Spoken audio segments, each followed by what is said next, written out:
Hello. आज हम इस वीडियो में ये जानेंगे कि कर्सर क्या होता है, कर्सर कितने प्रकार का होता है, इसके बारे में जानेंगे। तो सबसे पहले यहाँ पे कर्सर की डेफिनेशन जानते हैं।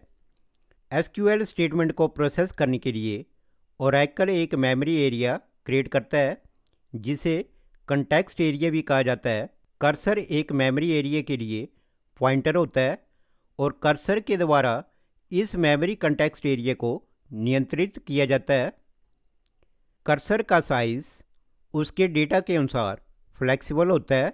ओरेकल कर्सर को ओपन करने के लिए मेन मेमोरी में कुछ स्पेस प्री डिफाइंड रखता है, इसलिए कर्सर की साइज़ लिमिट होती है।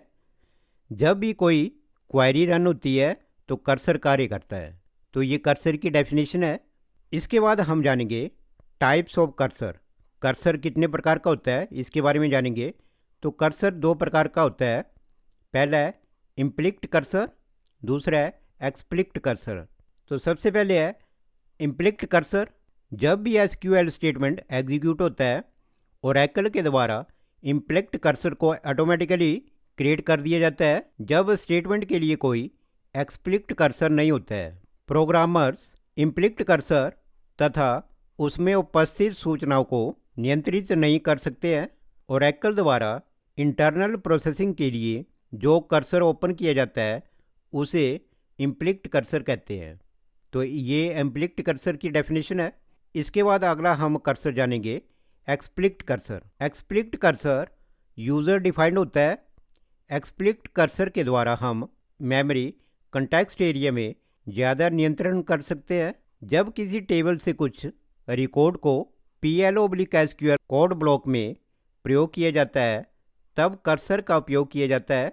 इस कर्सर को डिक्लेयर के लिए SQL क्वेरीज का प्रयोग किया जाता है। तो ये कर्सर के प्रकार थे। इसके बाद हम जानेंगे कर्सर कॉमन एट्रीब्यूट्स। इन दोनों प्रकार के कर्सर में 4 कॉमन एट्रीब्यूट्स होते हैं जो निम्नलिखित है।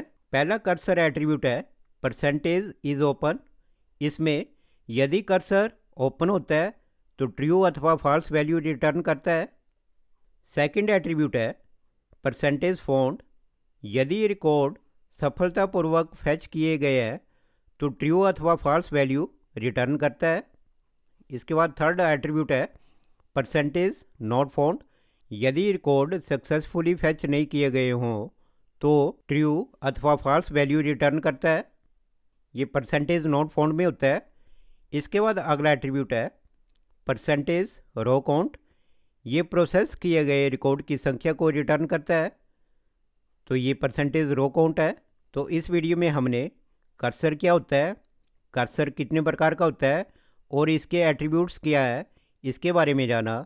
अगर आपको मेरी ये वीडियो अच्छी लगी तो प्लीज़ सब्सक्राइब माई चैनल